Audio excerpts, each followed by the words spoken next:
அனைவருக்கும் வணக்கம். ஸோ இன்றைக்கி யாரை பற்றி பார்க்க போகிறோம் அப்படின்னா, இவங்களை பற்றிலாம் பேசக்கூடாது, எதுக்கு தேவையாமல் பேசிக்கிட்டு தான் இருந்தேன். பட் இவங்க இப்போ கடைசி ஒரு 6 மாதமாக பண்ணுற விஷயத்தை வச்சு பார்க்குறப்ப கண்டிப்பாக பேசி ஆகணும்னு தோணுச்சு. ஸோ அதனால இந்த வீடியோ. ஸோ நீங்கள் இந்த வீடியோ யாரை பற்றி பார்க்க போகிறோம் அப்படின்னா, டிவிகேலேருந்து விலகி டிஎம்கேயில் சேர்ந்த வைஷ்ணவி அவர்களை பற்றி தான் பார்க்க போகிறோம்.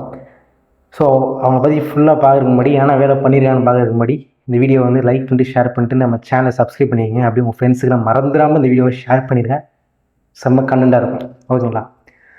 ஸோ வைஷ்ணவி அவர்கள் பார்த்தீங்கன்னா டிவிக்கு இருந்து வெளியே டிஎம்கேல எப்போ சேர்ந்தாங்களோ அப்போலேருந்து டிவிகேவையும் டிவிகே தலைவர் விஜய் அவர்களையும் தாக்கி பேசுறதா இருக்கட்டும் சரி, அவரோட குடும்பத்தை வச்சு பேசுகிறதா இருக்கட்டும் சரி, அவரோட பர்சனல் வாழ்க்கையை பேசுகிறதா இருக்கட்டும் சரின்னு சொல்லிட்டு பல விஷயங்கள் குறிப்பிட்டு சொல்ல போனோம்னா ட்விட்டரில் வந்து பேசி தள்ளிகிட்டே இருக்கிறாங்க.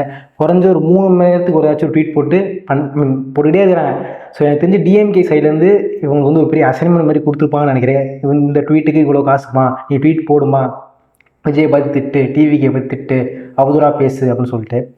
நான் என்ன கேட்குறேன் அப்படின்னா, டிவிக்கோட விர்ச்சுவல் வாரியர்ஸ் மேலே நீங்கள் கம்ப்ளைண்ட் கொடுத்தீங்கல்ல, உங்களோட கமெண்ட்ஸ்லேயும் உங்களோட இன்ஸ்டாகிராம் ட்விட்டர் ஐடிஸை வந்து கமெண்ட் பண்ணி ஆபாசமாக கமெண்ட் பண்ணுறாங்க, என்னை திட்டுறாங்க, என்னை கேள்வி கிண்டல் ஆக்குறாங்க, ட்ரோல் பண்ணுறாங்கன்னு சொல்லிட்டு நீங்கள் போலீஸ் கம்ப்ளைண்ட் கொடுத்தீங்கல்ல. இப்போ நீங்களும் இப்போ அதானே பண்ணிகிட்ருக்கீங்க. இப்போ நான் ஏன் இதை சொல்கிறேன்னு பார்த்தீங்கன்னா, நான் பேசாமல் தான் இருந்தேன். பட் கடைசி ஒரு 2-3 மாதத்துல பார்த்தீங்கன்னா டிவிகே மேலே கண்டமேனிக்கு அவதூறு. ஆஃப்டர் இந்த கரூர் இன்சிடென்ட்ஸ்க்கு அப்புறம் கண்டமேனிக்கு அவதூறு.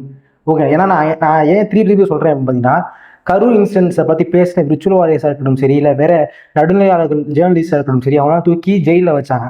பட் இந்த வைஷ்ணவி அவர்கள் பார்த்தீங்கன்னா அதை பற்றி ஆல்மோஸ்ட் 20-30 ட்வீட்ஸ் மேலே போட்டிருக்காங்க. அதுவும் ரொம்ப ரொம்ப அவதூறாக. கோர்ட்டில் வழக்கு வந்து என்ன நிலுவையில் இருக்குது, தீர்ப்புன்னு வரல. அப்படிங்கும்போது எப்படி அவங்க போடலாம்? இவங்களை மட்டும் எப்படி இந்த கவர்மெண்ட் அலோவ் பண்ணாங்கன்னு சொல்லிட்டு ஒரு பெரிய கேள்வி எழுது. 2வது விஷயம் என்னன்னு பார்த்தீங்கன்னா, இவங்க வந்து விஜய் அவர்கள் வந்து இந்த நடிகை வீட்டுக்கு போனார், இதுக்கெல்லாம் டைம் இருக்குது, இதுக்கெல்லாம் டைம் இல்லை அப்படின்னு சொல்லிட்டு விஜய் அவர்கள் பர்சனல் அட்டாக் பண்ணுறாங்க. நீங்கள் பொலிட்டிக்கல் வழியாக அட்டாக் பண்ணுங்கள், கொள்கை ரீதியாக அட்டாக் பண்ணுங்கள், அதை பற்றி நான் பேசவே வரல. பர்சனல் ரீதியாக அட்டாக் பண்ணுறது உங்களுக்கு யார் ரைட்ஸ் கொடுத்தது? அது முதல் கேள்வி. ஸோ இதெல்லாம் இந்த மாதிரி பல விஷயங்கள் நீங்கள் பண்ணிவிட்டு விர்ச்சுவல் வாரியர்ஸ் வந்து உங்களை வந்து கமெண்ட் பண்ணுறாங்க அப்படின்னு சொல்லிட்டு போலீஸ் ஸ்டேஷனில் கம்ப்ளைண்ட் கொடுக்குறீங்க. ஒரு விஷயம் புரிஞ்சுக்கங்க, நியூட்டன்ஸ் 3rd